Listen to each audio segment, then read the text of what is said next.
C'est à la fin de la guerre, enfin à peu près un an avant la fin de la guerre, en septembre 1944, que l'état-major japonais imagine le recours à des missions suicides.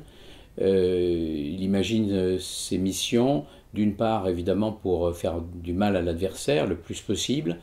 probablement pour retarder la défaite, mais aussi pour ériger ces soldats qui vont se précipiter avec leurs avions sur les bateaux américains pour les présenter comme le symbole du sacrifice pour la patrie.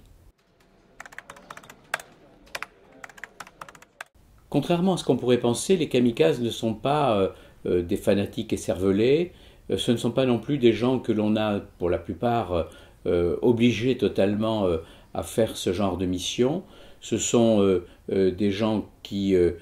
sont bien formés, ils ont fait pour beaucoup des études supérieures, et ils s'engagent pour leur patrie. Donc on est loin de l'image que l'on a eue pendant très longtemps, et c'est un des mérites de ce livre, sur les kamikazes qui auraient été des fanatiques.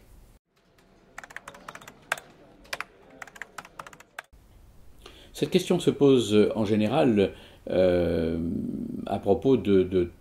ceux qui ont des missions du type des kamikazes. Héros sans doute pour ceux qui les ont envoyés et sur le moment même, et d'ailleurs ils sont présentés comme ça à l'opinion japonaise, mais martyrs un peu plus tard parce qu'ils sont